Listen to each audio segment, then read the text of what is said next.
Dans le cadre du concours Éloquence, les classes de première ERA, TMA et TFBMA ont pu créer un texte sur le thème Résister. Mesdames, Messieurs, aujourd'hui, nous allons aborder le thème de la résistance. Mais je ne vais pas vous parler de guerre, ni de soldats. Je vais vous parler d'un combat silencieux, qui ne demande ni armes ni violence, mais du courage. Résister au harcèlement. Bien qu'invisible, il est pourtant bien présent, du lever au coucher, de l'enfance à l'âge adulte. Dans chaque lieu, à chaque pas, on peut y trébucher, y être confronté, contre soi ou les autres, en tant que bourreau ou victime. Sans même s'en rendre compte, il s'immisce comme un serpent dans nos vies, dans nos esprits. Le harcèlement n'est pas un coup de poing, mais plus caché dans une phrase banale. Un mot qui pique, un regard de travers, un rire qui humilie, une rumeur qui court toujours plus vite sans qu'on puisse l'arrêter. On détourne le regard pour ne pas que les larmes perlent sur nos joues. Un CV ignoré parce que le nom sont d'ailleurs. Au début on se dit ce n'est rien, on prend cela pour une blague, pour un jeu. On se dit cela va passer, mais chaque jour, cela recommence, sans cesse, sans discontinuer. On prétend que cela nous glisse dessus, on détourne le regard pour ne pas que les larmes perlent sur nos joues. On esquisse un sourire de façade, un camoufle, on fait comme si. Mais en réalité, à l'intérieur, la blessure est déjà bien présente. Une partie de nous s'est fissurée, sans laisser de bleu.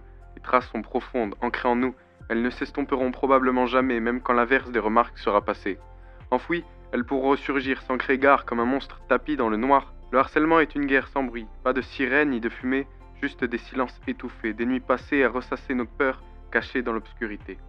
Alors, certains matins, on n'a plus la force de se lever, d'affronter, de subir, et on finit par croire ou se persuader que ce que l'on nous répète à longueur de journée serait peut-être la vérité. Alors on se sent trop petit, trop seul, trop fragile dans ce monde qui semble si lourd à porter sur nos épaules. Et le pire, c'est que personne ne voit rien. N'imagine l'orage intérieur qui se prépare, la vague d'émotions qui risque tôt ou tard de nous submerger, de nous engloutir. Alors, on reste là, planté, et on attend que le déluge passe. Alors résister au harcèlement, c'est d'abord refuser la résignation, refuser d'encaisser, de croire que c'est comme ça. Ce mot implique une idée de ne pas céder, plier, tenir bon ou lutter contre une pression constante. Résister, c'est ne pas lâcher, toujours se relever, toujours recommencer, interdit d'abandonner. Résister, c'est oser dire « résiste, prouve que tu existes ». Alors bats-toi pour être qui tu veux, ne cherche pas à plaire, à faire comme les autres. Ne te laisse pas influencer, avance la tête haute. Fixe-toi des objectifs et ne recule jamais.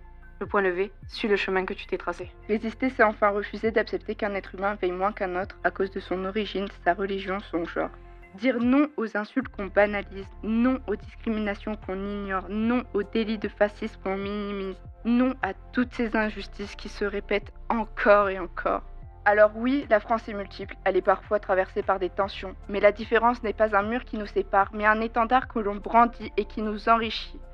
Résister, c'est choisir la fraternité et la solidarité plutôt que les préjugés, parce que le harcèlement, au fond, c'est la peur de ce qu'on ne connaît pas, de ce qui est différent de soi. Mais résister, ce n'est pas seulement dénoncer, c'est aussi transformer le silence en soutien, et le soutien en action. C'est d'avoir un regard sincère, se tenir debout pour les autres quand ils n'ont plus la force de le faire. Résister, c'est comme un phare, une boussole, qui doit nous guider quand la lumière semble s'éteindre, et que l'on perd pied pour rallumer en chacun de nous l'humanité que l'on laisse parfois de côté. Il ne faut pas oublier qu'un mot peut détruire, mais une parole peut également sauver. Un geste peut briser, mais une main tendue peut aussi aider à relever celui qui a été mis de côté. La vraie force ne réside pas au final dans celui qui harcèle, mais dans celui qui conjugue à tous les temps le verbe résister, car aujourd'hui, je résiste, tu résistes, et tous ensemble, nous devons résister.